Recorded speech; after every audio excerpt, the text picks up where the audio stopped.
Hello, everyone, and welcome to A New Direction. My name is Jay Izzo, and oh my goodness, Mary, we have done it again. It is another great show. I am telling you right now, the book is called Ignition, right? Superior Communication Strategies for Creating Stronger Connections. Sounds deep, doesn't it? But I got to tell you what, my guest, Matthew Moseley, oh my gosh, Sally, I am telling you right now, he is outstanding. The book is brilliant. Listen, I'm just going to tell you right now, we've done a lot of shows on communication and some shows on marketing, and folks, forget everything that you read. Just buy this book. I am being as serious as I can possibly be. This is the quintessential book on marketing, communication, and getting your message. And I want to tell you something else that this book does. It explains everything in terms of how stuff comes at us and the messages that we get. What? Oh, yeah. Well, Matthew's going to explain all that. But listen, I'm just telling you, the book is outstanding. But before we get to him and the book, let's do what we do every week, right? I walk you through the 4 areas of your life. Look, we are 4-part people. We are physical, mental, emotional, and spiritual people, right? And we've had so many special operations forces people on here. We've even had a major general who was in the Iraq War right here on this show talking to us about leadership and saying you've got to constantly be in training physically, mentally, emotionally, and spiritually, because if you're not, and Matt says this in the book, here's what's so great. He says, because if you're not growing, you're dying. We keep saying that, right? So you've got to be in constant training physically, mentally, emotionally, and spiritually. So how do we go about doing that? So let's talk about on a scale of 1 to 10, 1 being miserable, 10 being outstanding in your training, right? And the last week, right? 5 being average. Let's talk about your physical training. So in terms of getting enough exercise, eating right, getting enough sleep, drinking enough water, how would you rate yourself out there on a scale of 1 to 10? All right. Now, whatever your number is, that's your number. Okay, we're not here to judge the number. That's your starting point, and that's where we go, okay, how do I get better? All right, so there's your first number. All right, second number is the mental number. Folks, my wife says it all the time, don't be a mental loafer. Get active about your mental growth. That means knowledge about what you do, consuming on your own, being active. I don't know, read a book like this book. This is a great book to help increase your knowledge, right, and understanding. Right? And learning. Ignition. I'm telling you, right? So on a scale of 1 to 10, how would you say your mental growth is going? Right? Now you have 2 numbers. A third number is the emotional number. Listen, even Matthew is going to talk about this on the show. Maybe we will. But the fact of the matter is, we've talked about emotional quotients and emotional intelligence and Daniel Kahneman and Goleman, and we've talked about all of them in terms of, listen, emotional intelligence is everything. And it's really, truly everything when it comes to carving out a message, right? I know you want to think that you're a logical being. Wrong. You are not. You're an emotional being. You will make your decisions based on emotion. But there's 2 scales we want to look at here. One is, how well are you doing when it comes to controlling your emotions under stress and pressure? And then the second is, how well are you able to tap into and truly understand the emotions of others? Which, by the way, is going to require you to listen. And on a scale of 1 to 10, putting those together, how would you say you're doing? All right, now you got 3 numbers. Finally, the 4th number, spiritual number. Folks, here's the deal. You say, well, I'm not really a spiritual guy. I don't really, or gal. I don't have that spiritual morning. We're all spiritual. At the end of the day, when we move the physical, the mental, and the emotional, right, we all run to something that influences the spirit of who we are. Something that gives us a sense of peace, something that gives us a sense of centeredness, whether that's God or nature or whatever, or, meditation or yoga, right? Something centers us and we go this, and then the question becomes, is it working? And if it's not, then what do you got to do to change it? But you got to be working on your spirit, right? Because we all have faith, right? We all believe that at one point there's going to be a time when this pandemic is over. That's faith. That's spiritual. Because it hasn't happened yet, but we do believe it, right? So on a scale of 1 to 10, what would be your spiritual number? Those four numbers are like the legs of a chair. If the legs of a chair are uneven, right, what happens to your posture over time? It's bad. What happens if the legs of the chair are too low? You can't sit at a table and eat nutritiously, right? And speaking of someone who's got his legs all at the right height, right? And he's got his legs all even. His name is Matthew L. Moseley. He is a communication strategist with decades of experience at the intersection of public policy, business, and government. He has managed many public affairs projects and campaigns for organizations and companies. He is the author of Ignition, Superior Communication Strategies for Creating Stronger Connections, and Dear Dr. Thompson, Felony Murder, Hunter S. Thompson, and The Last Gonzo Campaign. He has completed 4 first ever record adventure swims, which we'll probably talk about a little bit, and is the subject of the documentary Dancing in the Water. He lives in Boulder, Colorado with his wife, Kristen, and their children, Charles and Amelia. Ladies and gentlemen, please welcome to the show and welcome to A New Direction, Matthew Moseley. Welcome. All right, Jay. Thank you very much. What a pleasure to be here. I love what you're doing. You are such an inspiration, and just we're coming to you live today from Boulder, Colorado. Awesome. And let's talk about some great stories and strategies and all sorts of fun stuff. Yeah. So the book is divided up. So because by the way, the book's available on Amazon bookstores near you. But the book is divided up into 3 sections, and it's kind of a history, and then a kind of a how-to, and then a why. And which I want people to know, the historical aspect of this book is incredibly important, because I don't think we can know where we're going if we don't know where we've been. And I don't think we can understand the why if we don't understand how we got there in the first place. And one of the things that really jumped out to me in the very first section, and it was really in chapter 1 called Spark, you say, ultimately, there is one criterion that drives all our choices. Do we care or not? This question informs how we interact with others and profoundly impacts how we make decisions, but ultimately affects our communication, doesn't it? It sure does, because the general act of pretty much everything, whether you want somebody to pull the lever in a voting booth, whether you want them to buy your shampoo, whether you want them to tune into your podcast, is getting people to care about making a choice.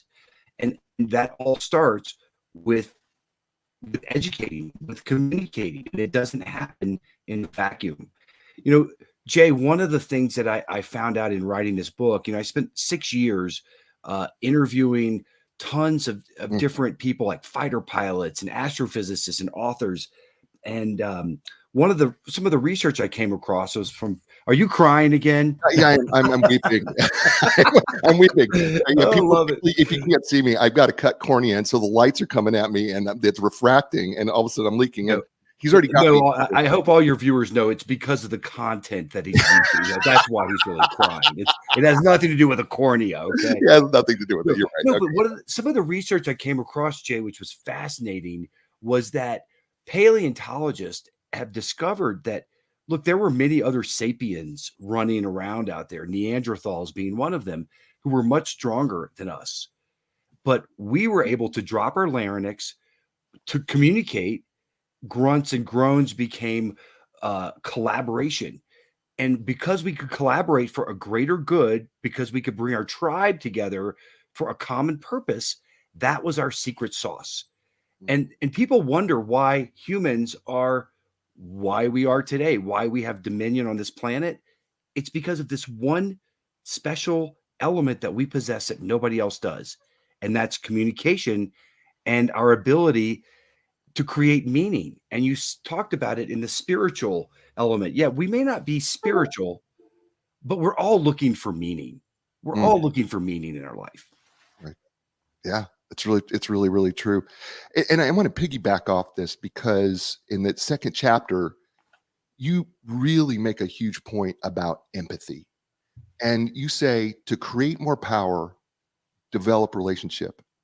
Empathy is an easy concept to understand theoretically, but it is much harder to practice in this world.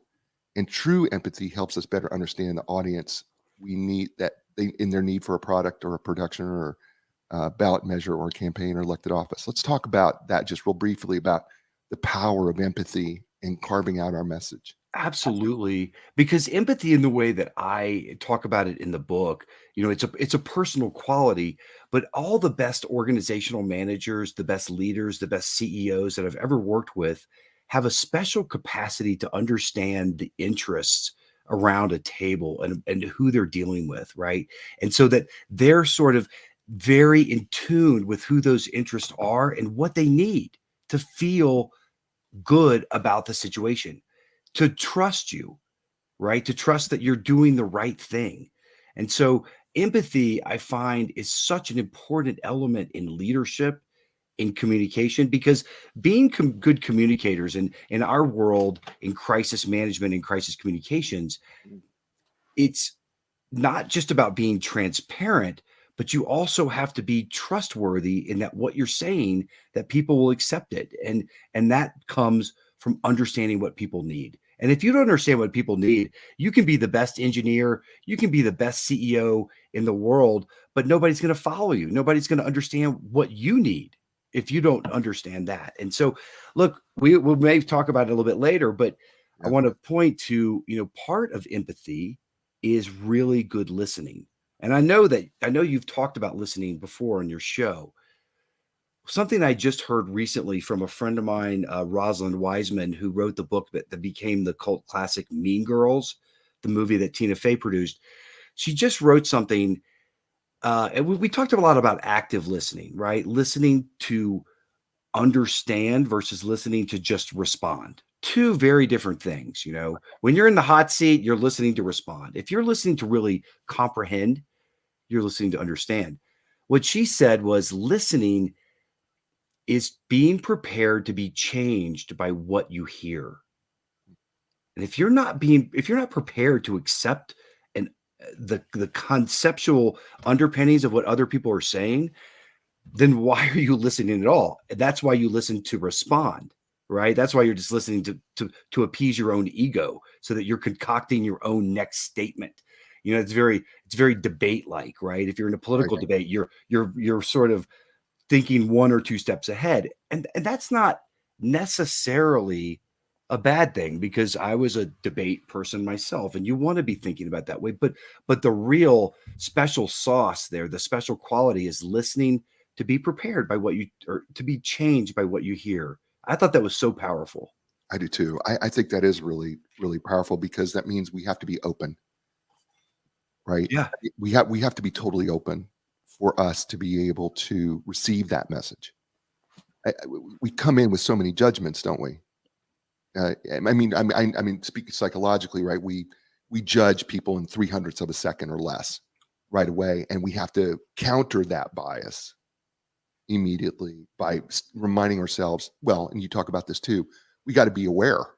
Yeah. Well, I was just going to mention, to kind of arc off that, if you will, if you Yeah. don't mind, Oh, there's a chapter that closes out sort of the part one of the book called Working the Room. right. And, I had this really fortunate experience. My first job out of college in Louisiana was working at a restaurant, Commander's Palace, one of the great restaurants of all time. And Emeril Lagasse, cutting his teeth there, was the chef. That's where he developed BAM, which meant a lot of things, by the way. But, Yes. you know, there, Ella Brennan took me under her wing one night and she said, "Son, I'm going to teach you how to work a room." And the delicate dance that she did between each table, whether it was a senator, a local from down the street, a tourist from Oshkosh, the governor, I mean, anybody, like the way that she could just talk and make them feel special and connect for just a second, to make that human connection, not to be intrusive, right? But to have the interaction.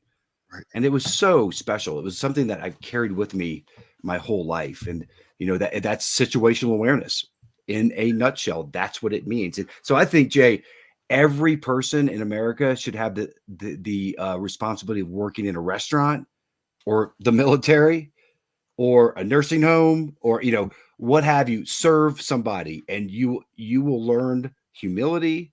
You Yep. will learn about people. You're gonna get a life lesson there.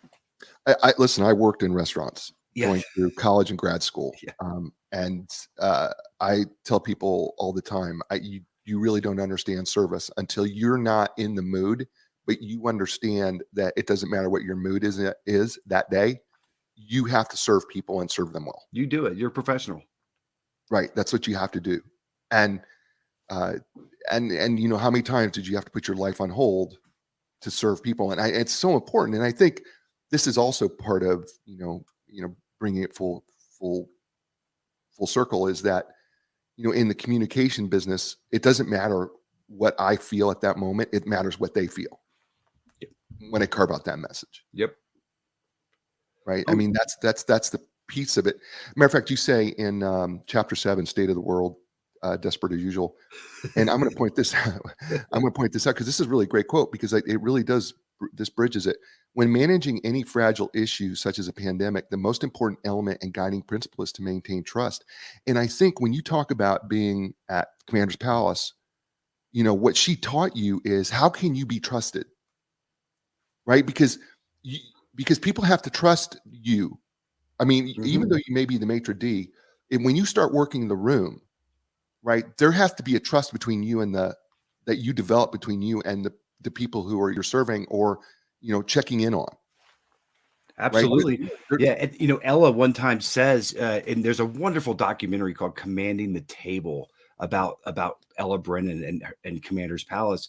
And she says in it that a restaurant is a metaphor for life. Oh, you're crying again, and I'm about to cry. A restaurant is a metaphor for life, and that's how you want to treat people when they come into your own home. Right. And that's how you make people care, right, Jay? Those are the seedlings of caring, is that kind of trust and that kind of empathy to bring it full circle, right? Yeah. And that this sort of listening for understanding the interest around you.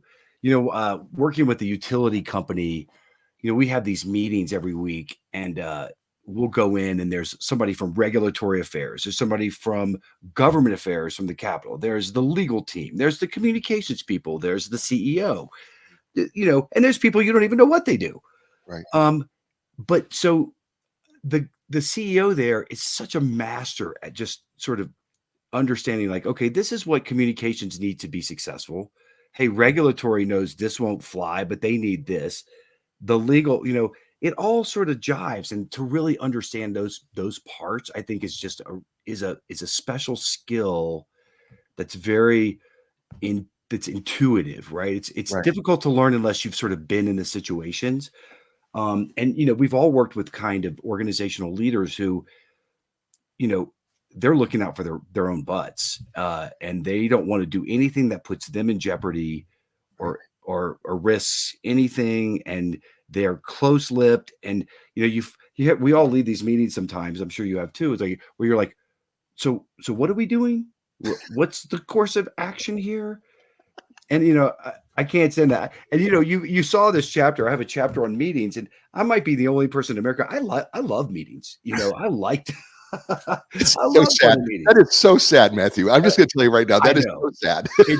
I should get myself checked. But look, that's where things happen. That's where things are on the line. That's where you can, you get deliverables and more work. And it's also a theater of improvisation. There's a script, which is just an agenda, but that's all it is a few words on a page. And so there's a lot of opportunity in this live theater to advance, right? I think these are the times when people can really shine or look like a complete ass to conversely, when they're not paying attention and they're on their phones, on their laptops, not paying attention. That drives me crazy. Yeah. By the way, we're talking with Matthew Moseley. The book is called Ignition: Superior Communication Strategies for Creating Stronger Connections. Available bookstores everywhere. We're talking about this, and one of the things when it comes to communication and the marketing and carving out a message, and I'm really glad that you brought it up in the book in chapter 9 called Decision Making, was the OODA loop.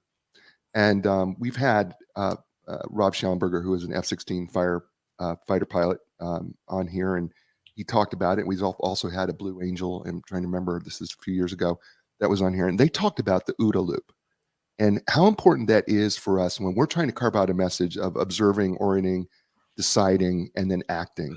And we're kind of dancing around that, actually, in what you're saying right now. Absolutely. Yeah, it's funny that you mentioned you've had two other fighter pilots when I think it's like chapter 8 or 9, but it's called Buddha and the Fighter Pilot, and Yeah. Mark Williams, and he turned me on to the OODA loop. And so Mark has been a great friend for over a dozen years and been one of my paddlers for adventure swimming and on some of my really big swims. And I tell you, there's no person that you'd rather have is in a kayak next to you for 17 hours than a former fighter pilot who knows how to stay in formation the entire time, right? Right. And will not break that come hell or high water, even if he's puking over the side of the kayak and I don't see it. Right. But so Mark turned me on to the OODA loop, and it was fascinating. And this is what I did with Ignition. I wanted to talk to a bunch of different people in different fields about these universal principles of communication that are applicable on any profession, anywhere, right? Right. So Mark talked about the OODA loop where you don't get into a plane. And I thought this was pretty fascinating.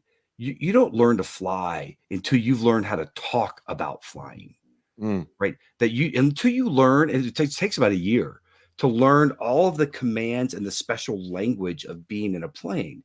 Because he's like, you don't get on the plane like, help, what's going on, everybody? There's very specific chat, and you hear him like Blue Angel check. That means very specific things and Right.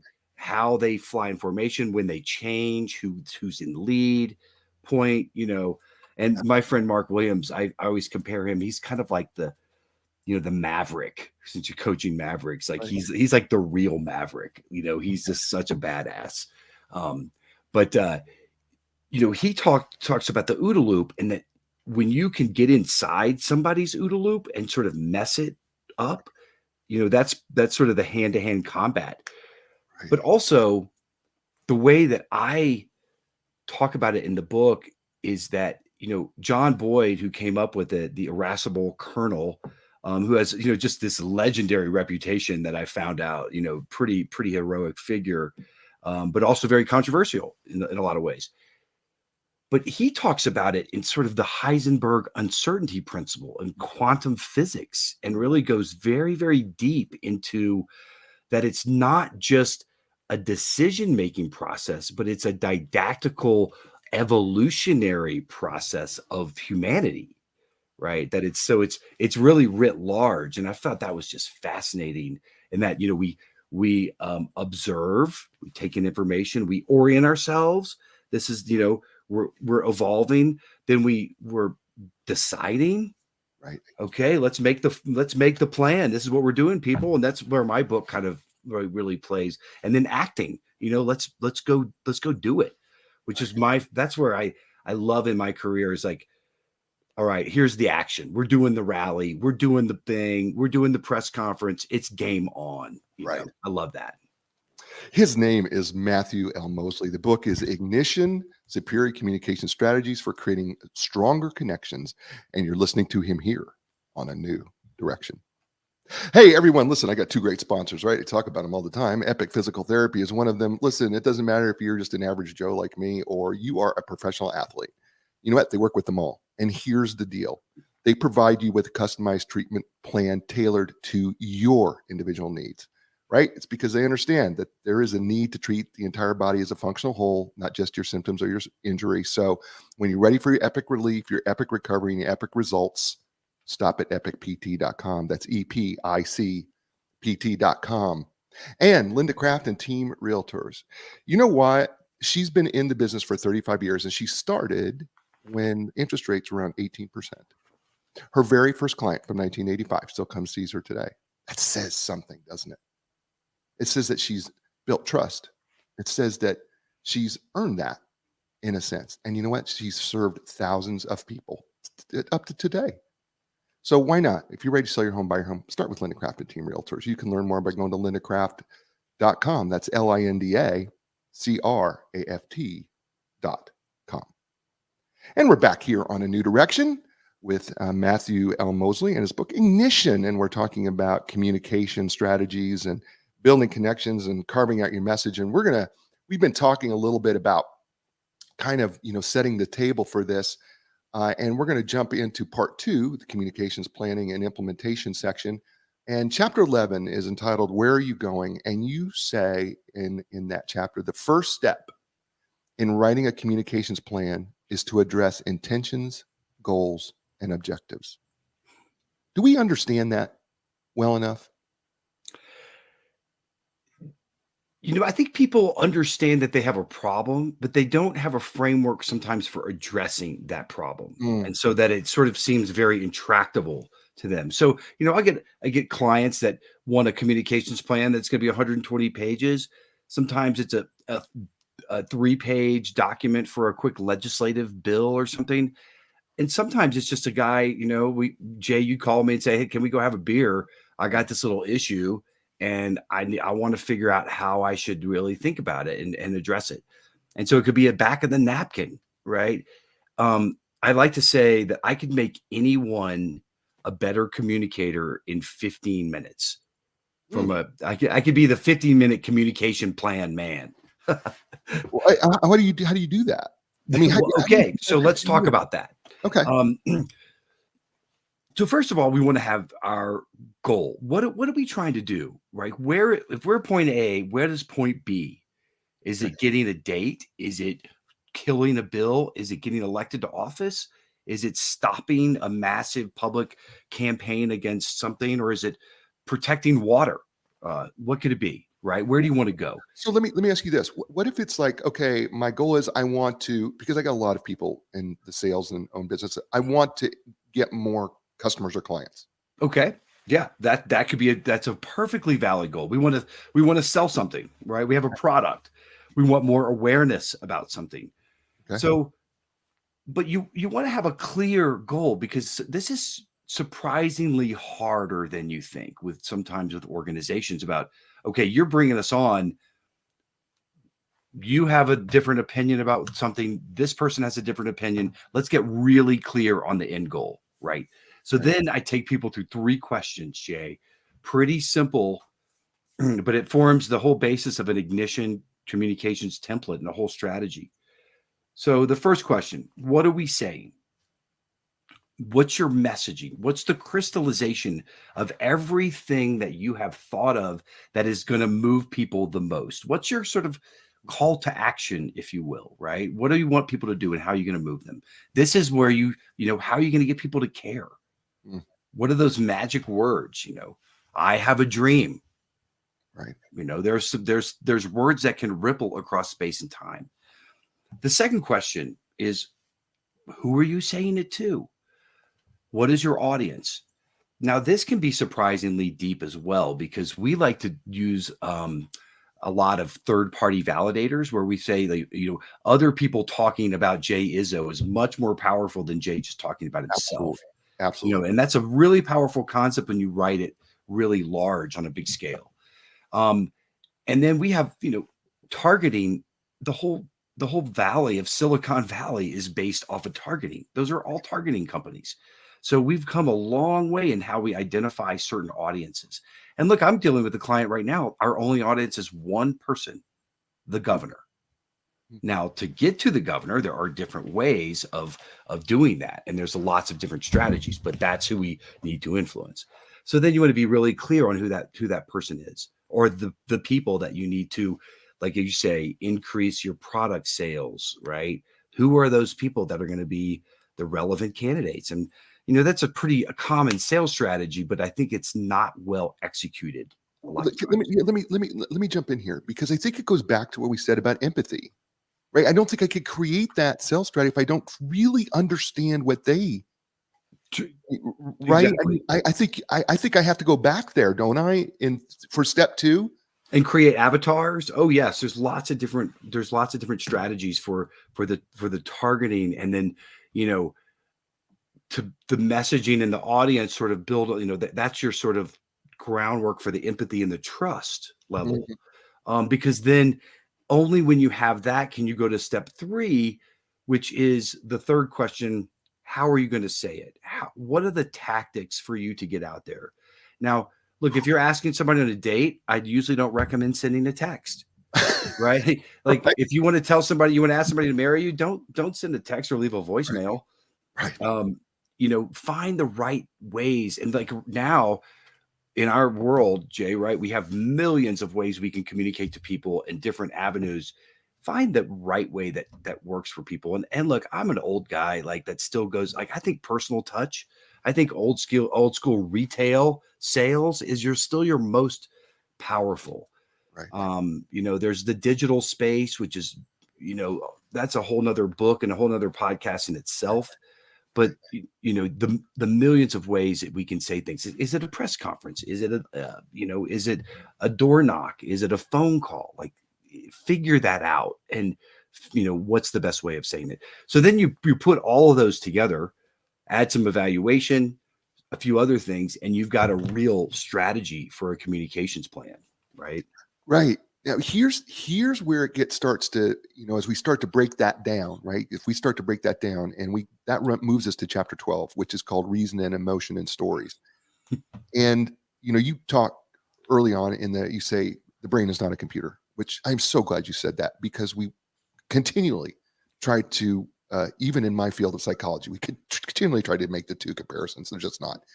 But you say something so powerful and so, I don't know. It's so powerful and so true.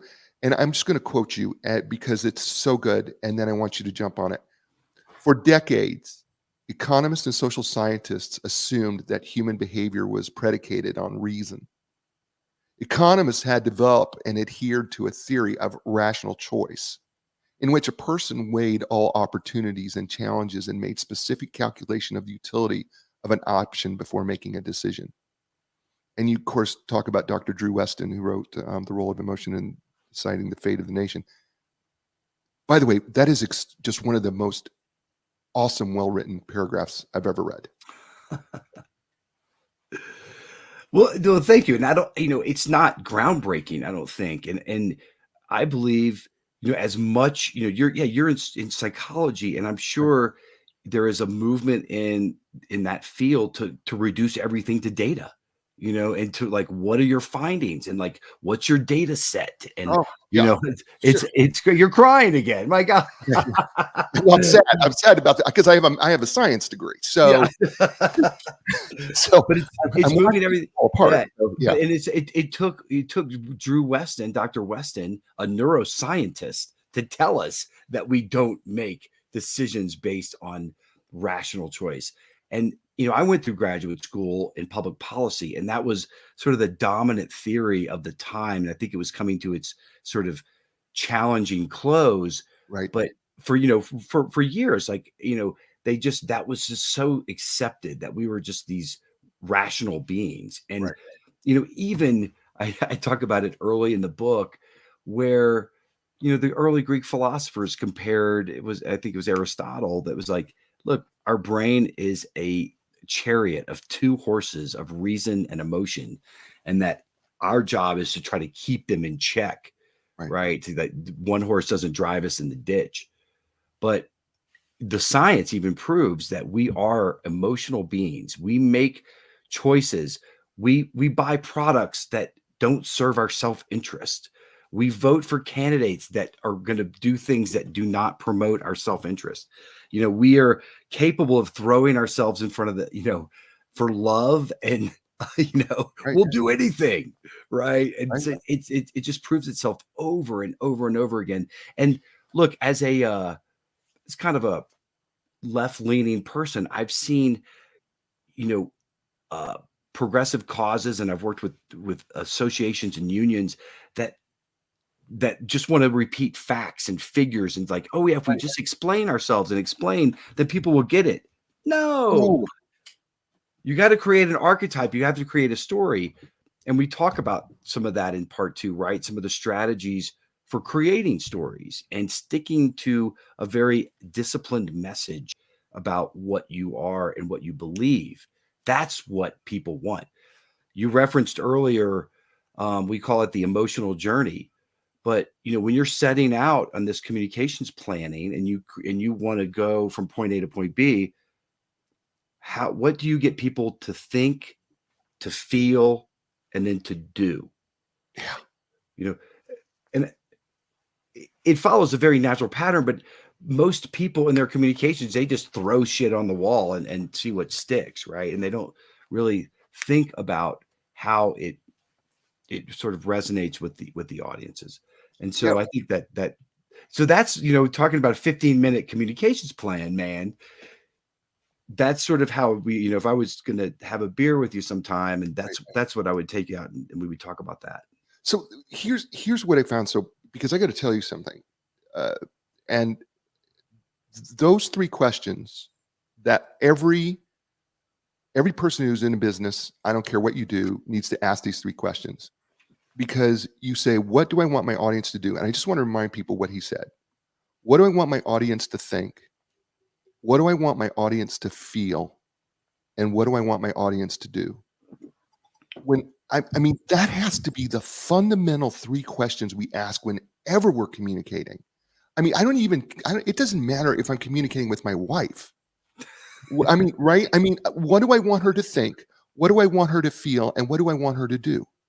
Right? I mean, I know that sounds absurd in some level, but it really is that fundamental, isn't it? It's very fundamental, and it also, we're explaining and talking about it. We're in a very bigger concept of pictures, and I Right. use it to think about, public education funding or water or big public policy things. But like you said, getting a date, talking to your wife, Right. hey, I'm going out with my friends tonight.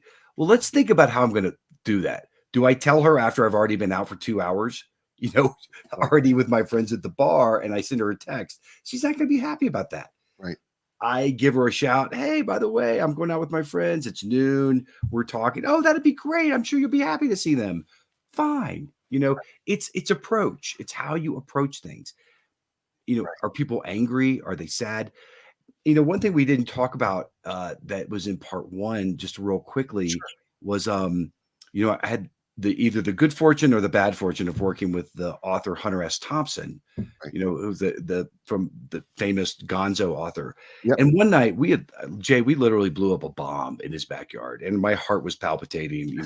Oh my God! So he asks me, and he says, "Son, do you know the meaning of the word politics?" Mm. And I'm like, I've been in politics for 15, 20 years. I could not answer this question. I'm like, voting, governance, uh, public policies are wrong. He's like, son, the meaning of the word politics is the art of controlling your environment. Mm. And those who control their environment the best win the day. Right. And that's in sales, that's in advertising, that's politics, that's across every field in personal development. Right. And that, rightly or wrongly, we can create the stories around us that define our environment, and we want to create the future we want to see. And if we're not doing it, then who is? Right. Right. And so that's about somebody's going to do it. Somebody's going to do it. If this was the epiphany I got from it, because I read Bernays, who was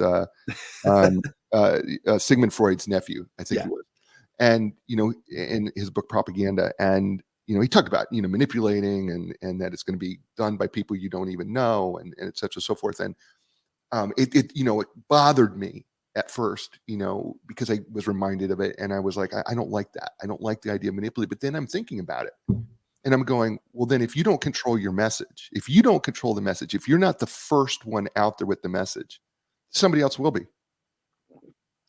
Well, exactly. And you think, I had the same sense when I was reading Edward Bernays. I was kind of like, oh, this is a little sinister at first, but then, you're like, and Right. I talk about his story of him. One of his famous acts was getting 12 debutantes to smoke cigarettes in the Macy's Day Parade as torches of freedom.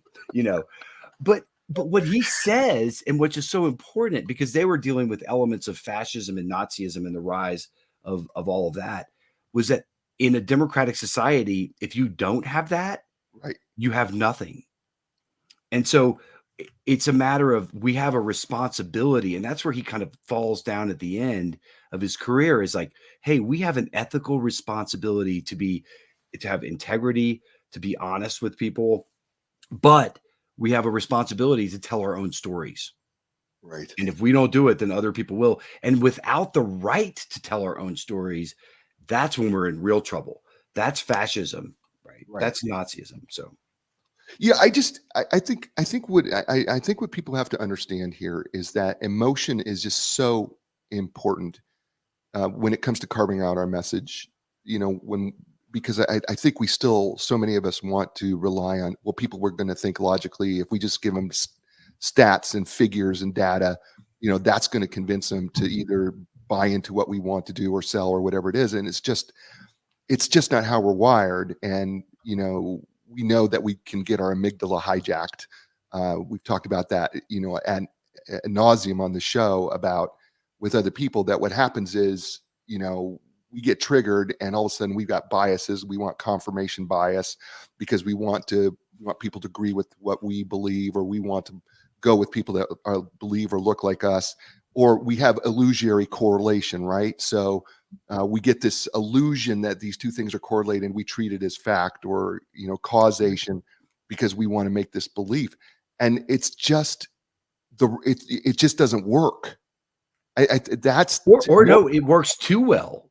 I think it works. What we're saying Mm. now is like, in some of these conspiracy theories and things that are being propagated, you're like, are you serious? Like you mentioned, two unrelated facts then are somehow like, sewn together, and you're like, wait, this has nothing to do.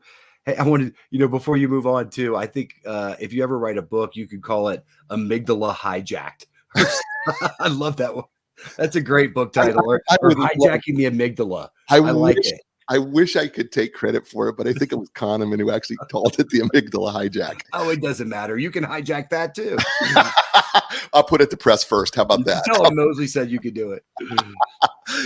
I love that. One of the things you say, by the way, when it comes to carving a message, that really jumps out at me. Matter of fact, before we do that, let's do this. Folks, you are listening to the great Matthew L. Moseley. His book is Ignition: Superior Communication Strategies for Creating Stronger Connections. You're listening to him right here on A New Direction. Hey, folks, my two sponsors, Epic Physical Therapy, they are my physical therapist, right? But they're not only my physical therapist, they're the physical therapist of tons of people. And I have to be honest with you, I have been there when professional athletes have been in there. And I got to tell you, they have the most cutting edge, advanced top of the line equipment, things like the Ultra G anti-gravity treadmill, the Normatec sleeves, the Game Ready. They offer the most cutting edge treatments like blood flow restriction therapy, dry needling, coupling. That's just a few. Look, when you're ready for your epic relief, your epic recovery, and your epic results, don't look any further. Go to Epic Physical Therapy. That's epicpt.com. That's EPICPT.com. And Linda Craft and Team Realtors. She's carved out a name for herself over 35 years by serving people all over the world because, well, as her clients say, she's a legend of customer service. And how did she become that legend? Well, she created relationships and they trust her. So listen, start where trust begins. That's Linda Craft at Team Realtors. So when you're ready for your sold sign, start there. And you can learn more by going to lindacraft.com. That's LINDACRAFT.com. And we're back here on A New Direction with Matthew Moseley, the book Ignition. It's outstanding, available bookstores near you. Are you having a good time, by the way? I'm having a blast. I love doing this stuff. I say the only thing I like more than writing is talking about writing. I'm enjoying it. Listen, I am enjoying our conversation, and I see that other people are doing as well. And I just love this book. I really do. And I'd say I love all these books because I read a book a week for the show, but this one really, really hit me in terms of my own business and, as a coach, and coaching executives and other and professionals, but it really hit me in changing my message. And I need to think differently about getting my folks to think differently. And I really want to thank you for that because sometimes I don't see the connection, but I immediately saw the immediate connection for me personally. So I'm really grateful that you wrote this book, and I'm grateful that you're sharing that with the audience out here as well, because it really is outstanding.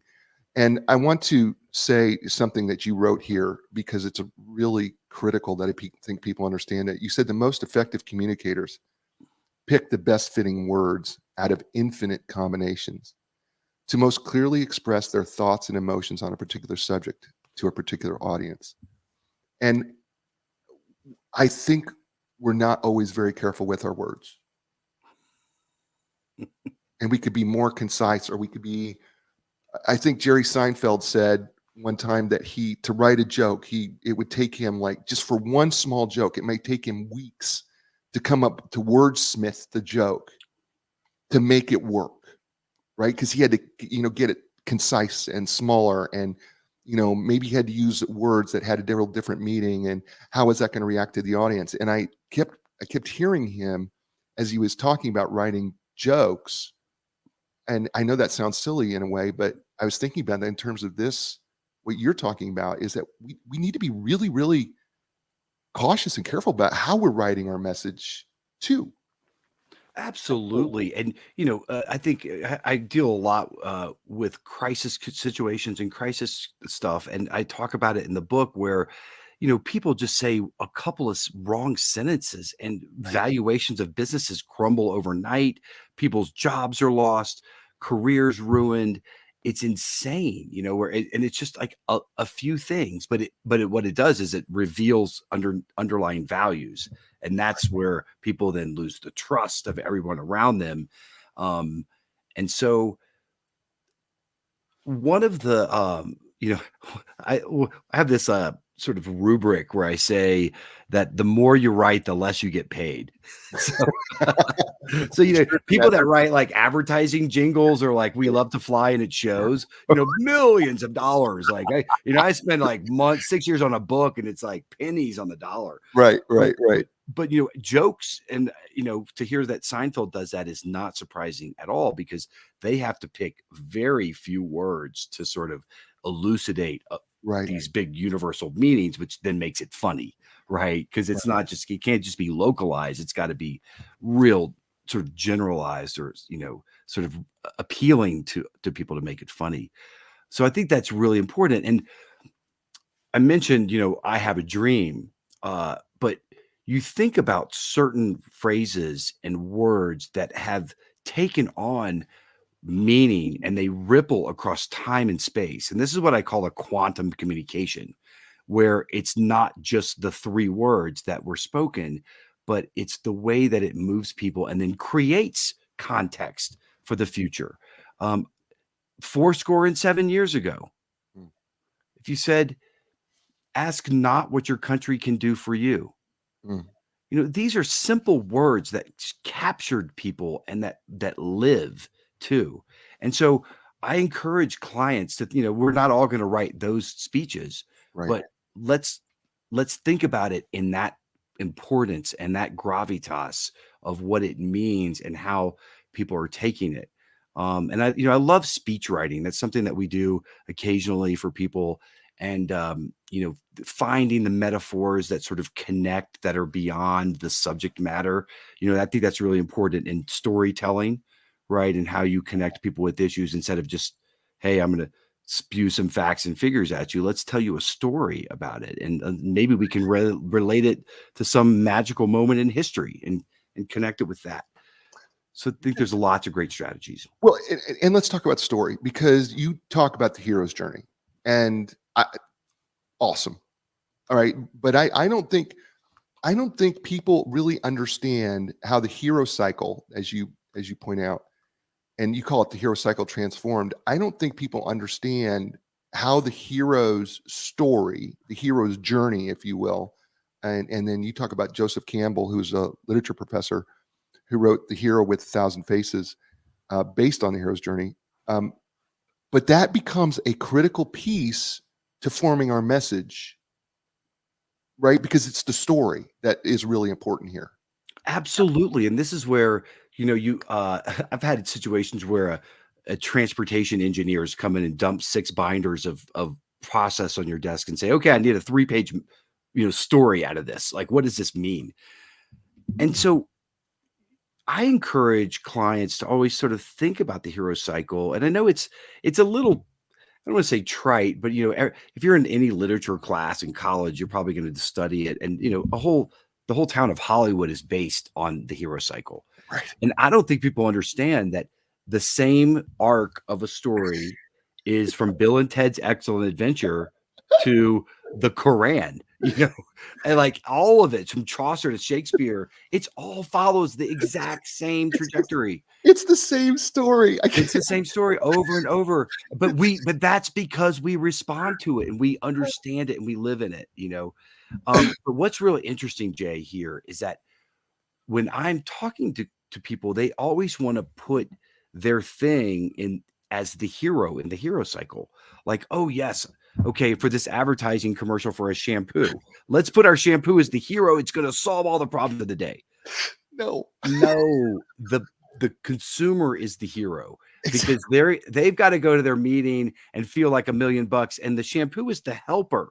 right, It helps you along the hero's journey right. so that you go to the meeting and conquer the meeting and feel like $1 million. It's Political candidates famous for this who like, I am the hero. right, Here. right, I right. am going to save the day. No, You are the helper. You're the ship that when the voter goes in the voting booth, that they think of you as helping them to sail safely across turbulent waters. You're not the hero. Okay. It's so hard to get, but it is so hard. It is so hard to get marketing people and executives and insert whoever here to understand that message. You you don't have the cape. You there is no S on your chest. You're one of the helpers. Right. And that's how people will trust you as to help them across. If they think like, oh, this guy, this is all controlling, like, not so much. And so I think that hero cycle is just, and look, there are occasions to think of Sure. yourself in a journey of, Sure. in your own life as like, okay, I'm going through these things. Who are my helpers? Who are the people I got to be wary of? Right. What are my transformational moments of, redemption and reflection and learning? And then when do I cross thresholds to new fields and to new horizons? That's perfectly acceptable. And something I know we're coming to the end of our time today here soon, and something we didn't really get into too much was, this is my day job we've been talking about with Ignition, but in my early morning job is a open water adventure swimmer. Right. And Right. so Right. I've done a lot of swimming around the world. I've got a couple of swims that nobody's ever done before. And when I wake up in the morning at 4:48 to go to a swim practice, and I kind of put myself in this hero's journey, and I write a little bit about in the book, and that you do kind of come to this redemption with father figure, Right. which is kind of yourself Yeah. in the pool. It's like what you can do versus what you are doing, and what's the the deal there. But anyway, I go on about that, but I think swimming, just as to wrap it up there about the open water adventure swimming, is that there's a lot of lessons I take from the water to life and to these client challenges, which is one of them is putting the right team around you to get you across and to make sure that these things go across safely, and that there's a lot of things that can go wrong. Audacious goals and setting big dreams, that things that people haven't done before, and thinking outside the realm of possibility in some of these things, and swimming across the Caribbean for 17 hours or across Lake Pontchartrain in New Orleans, and then, perseverance and just preparation. It's people just sometimes don't want to do the work anymore. I find, it's like, they're like, how are you an adventure swimmer? It's like, well, I get up at 4:40 in the morning and go swim my butt off in the early mornings. And, it's cold, it's hard, but it makes me a better person. Right. It makes me smarter. It makes me think better. Frankly, Jay, if I didn't swim, I'd probably be crazy. Right. Right. No, I get it. So I it's get really important. And like, I have my own physical therapist too. Right. No, I get it. Working out. I mean, we're pretty close to the same age. And so I get it. Those times I don't want to work out in the morning. I got to get done. Yeah. Right. You have to do it. And, you have swum. There was something in there in the heroes during you're talking about your swim. I think it was the 47 miles. Is that right? Yeah. Does that sound familiar? Yeah. You talked about 47 miles. And I was thinking about in terms of the hero journey, right? That, you go out on this adventure, you meet these helpers along the way. And one of them is your friend, who's the F-16 fighter pilot on the canoe. And you got on this, and then you have to, there's a point in that swim where you're going, I really don't know. that I really want to do this anymore. There's got to be that point. There's the obstacle, right? And then Absolutely. and then Oh, becomes yes. that mental then becomes the mental issue in your head of solving that crisis or winning that contest over so that because I imagine with every swim you are transformed. Oh, yeah. Oh, absolutely. And that question of why, it's the Simon Sinek, why are we doing this? And sometimes it becomes a little vague, but the what helps me honestly is like when all of the swims, I'm teaming up with an organization, whether it's Plastics in the Caribbean, water quality in Lake Pontchartrain, or drought in the West with American Rivers. There's an organization that's put themselves on the line to believe in me and this swim, and they're either raising money, awareness, and they've got things going on, and there's people that have taken off work for a week to be there, and it means a lot to me. And so I feel like I have a duty, a responsibility to keep going. And like, in Lake Pontchartrain, we had stuff from a Mardi Gras float, shooting lasers in the sky. I had Burning Man friends. It was as somebody said, they're like, you've made such a circus around you, you have to finish. Like, That's awesome. We've been on an hour. It has gone so fast. There's I so know. much I want to talk to you about, and we didn't get to. I hope that sometime maybe we can get together and do a part two. Love I to. would love to do that with you. How can people get a hold of you and get in touch with you? Absolutely. We are out and about doing speaking and training, and we work with a bunch of clients on lots of challenging issues. So we can be reached at the ignitionstrategygroup.com. I'm also on social media at Facebook, LinkedIn, Instagram, and all of those places. So give us a ring. We'd love to come and talk with you about any challenges you might face. And that means internationally, folks, because I know I got a huge international audience. So wherever you're at internationally, he's willing to get there. Absolutely. And I will mention I will be in Tel Aviv for a book event and a swim on the Sea of Galilee in April. So Very that's in middle of April. Yep. Israel is one of my biggest listening audiences. Oh, wow. Yeah, one of my biggest listening Well, audiences. maybe we'll have to do something. It's going to be like April 13th or 15th. We're still getting the dates, but I'll let you know. All right, that sounds awesome. Yeah. Folks, his name is Matthew L. Moseley. The book is called Ignition, Superior Communication Strategies for Creating Stronger Connections. Wasn't he great? I told you he would be, right? I told you it was going to be powerful. Folks, here's the show, right? I tell you every week, right? You are in control of two things, regardless of what's going around you, right? Your attitude and your effort. Take control of them. You can. It's not always easy, but you can do that. I'm going to be back next week with another great show, another great guest. It's going to be another great book. And as I say to all of you every week, everywhere, and you know what that is, right? Ciao, everybody.